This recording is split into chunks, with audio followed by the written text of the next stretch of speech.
지난 시간에는 여로보암 왕 이후부터 아합 왕 사이에 등장했던 북이스라엘 왕들에 대해 살펴보았어. 우리는 이런 생각이 들어. 우리가 꼭 북이스라엘 역사를 공부해야 되나? 북이스라엘과 남유다의 왕들에 대해 공부해야 하나? 한번 생각해보자. 오늘 엘리야에 대해 배울 건데, 이 엘리야는 열왕기서에서도 등장하지만 구약의 끝에도 나오고 예수님 때에도 언급돼. 세례 요한 알지? 주님이 그 세례 요한을 보고 누구라고 하셨느냐 하면 너가 바로 엘리야다라고 하셨어.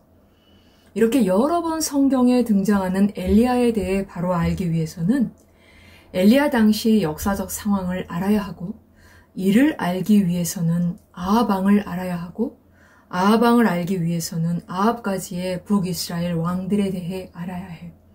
그러니 우리가 왜 북이스라엘 역사를 공부해야 하는지, 왜 왕들에 대해 공부해야 하는지를 알겠지.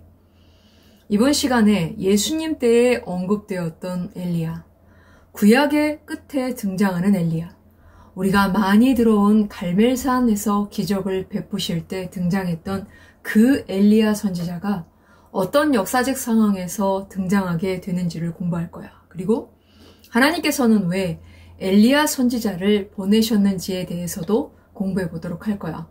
먼저 두로와 시돈의 바알과 아세라와 같은 우상이 어떤 경로로 북이스라엘에 들어오게 되었는지, 아합과 이세벨은 북이스라엘을 어떤 상태로 만들어 놓았으며, 하나님께서는 왜 북이스라엘에 3년 6개월 동안 기근이 들도록 하셨는지, 엘리야는 북이스라엘이 어떤 상태일 때 등장했는지에 대해 살펴보도록 할 거야.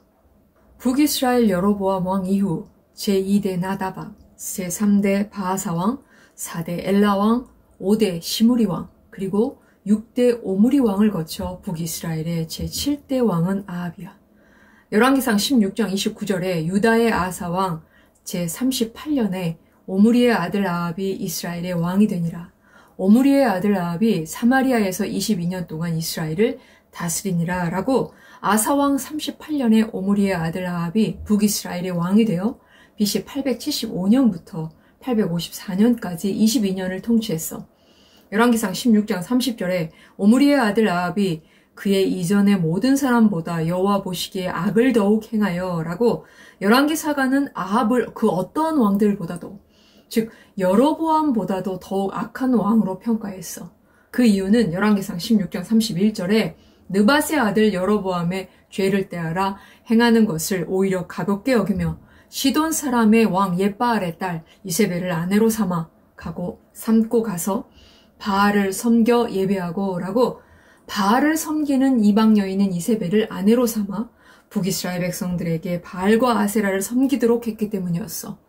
북이스라엘 백성들은 그동안 여로보암이 만든 금송아지를 섬기고 산당에서 제사를 드리는 죄악을 범했어. 그래도 이때까지는 하나님과의 관계가 완전히 끊어진 것은 아니었어. 하지만 이제 아합 왕은 그보다 더 큰 악을 더해서 이세벨을 통해 더욱 자극적이고 저급하고 악질적인 바알을 신으로 받아들여 이를 왕의 명령으로 국법으로 정해 온 북이스라엘에게 강제적으로 바알을 섬기게 함으로써 백성들과 하나님과의 관계를 완전히 끊어버렸던 거야. 이처럼 아합은 이방 종교의 더 큰 죄악 속으로 북이스라엘의 모든 백성들을 몰고 간 사람이야.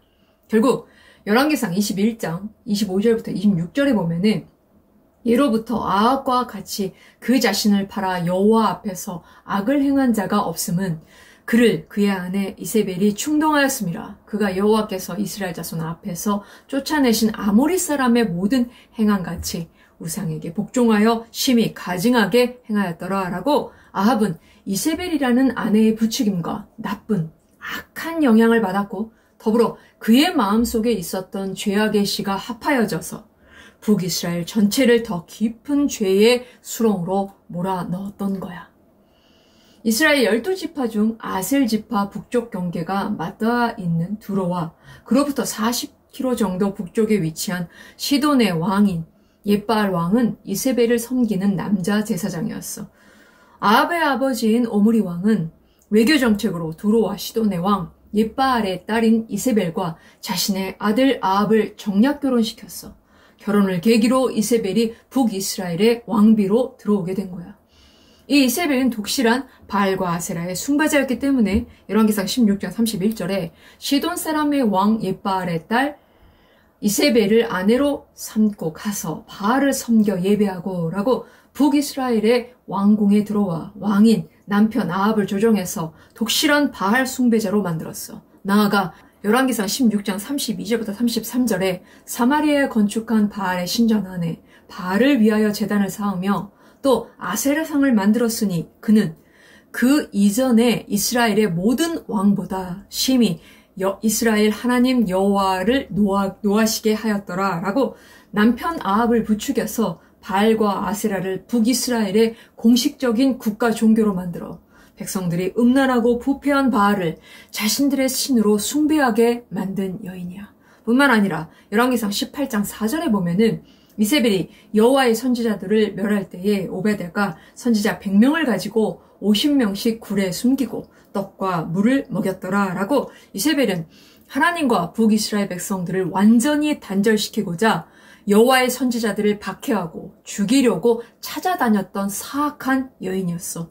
열왕기상 19장 2절에 보면은 이세벨이 사신을 엘리야에게 보내어 이르되 내가 내일 이맘때까지 반드시 내 생명을 저 사람들 중 한 사람의 생명과 같게 하리라. 그렇게 하지 아니하면 신들이 내게 벌 위에 벌을 내림이 마땅하니라 한지라 라고 갈멜산 기적 후 이세벨이 거느린 바알 선지자 450명을 죽였다는 소리를 듣고 이세벨은 하나님의 큰 종 엘리야까지 죽이려는 계략을 꾸몄던 여인이야.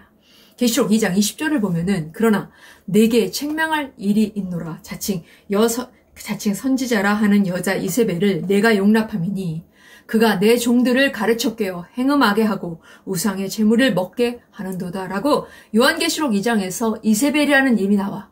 그 이유는 이세벨이 아합을 꿰어 유혹해서 독실한 우상 숭배자로 만든 것처럼 요한계시록 2장 두아디라 교회에 등장하는 거짓 여선지자가 교인들을 가르쳐 꿰어 행음에 빠져들게 한 똑같은 악한 짓을 했기 때문에 악마적인 짓을 한 존재에 대한 상징적인 이름으로 요한계시록에서 쓴 거야.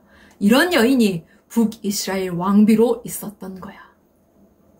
여로보암 때부터 하나님을 섬기는 제도들, 하나님께서 모세를 통해 주신 종교 제도들을 없앴기 때문에 말씀을 가르칠 레위인이나 제사장들은 활동할 수 없었어.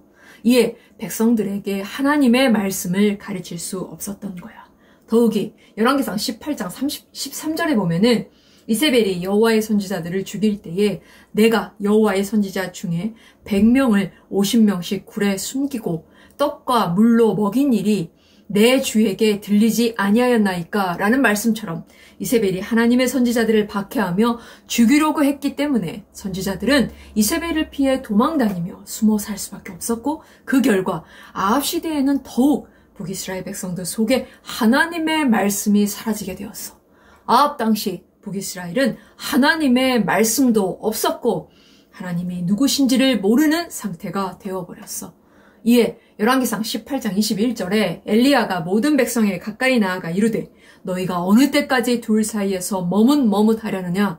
여호와가 만일 하나님이면 그를 따르고 바알이 만일 하나님이면 그를 따를지니라 하니 백성이 말 한마디도 대답하지 아니하는지라 라는 말씀처럼 백성들이 금송아지와 바알과 여호와 사이에서 누가 하나님인지 모르고 머뭇머뭇거리며 방황하고 있었던 거야. 열왕기상 17장 1절에 길르앗에 우거하는 자 중 디셉 사람 엘리야가 아합에게 말하되 내가 섬기는 이스라엘의 하나님 여호와께서 살아계심을 두고 맹세하노니 내 말이 없으면 수년 동안 비도 이슬도 있지 아니하리라 하니라 라고 하나님께서는 이런 상태에 있었던 북이스라엘 백성들에게 은혜를 베푸셔서 그들을 건져내시기 위해 엘리야와 같은 대선지자를 보내셨어. 그리고 갈릴리 북쪽 길르앗 야베스 동쪽 작은 마을 디셉 출신인 엘리야의 선포를 통해 북이스라엘을 3년 6개월 동안 무서운 가뭄으로 땅이 갈라지게 하셨고 식물들을 메말라 죽게 하셨으며 여러 질병으로 굉장히 힘든 상황을 겪게 하셨어. 야고보서 5장 17절 엘리야는 우리와 성정이 같은 사람이로되 그가 비가 오지 않기를 간절히 기도한즉 3년 6개월 동안 땅에 비가 오지 아니하고 라고 3년 6개월이라는 기간은 북이스라엘의 죄악에 대해 각성과 회개를 촉구하는 징계의 기간이었던 거야.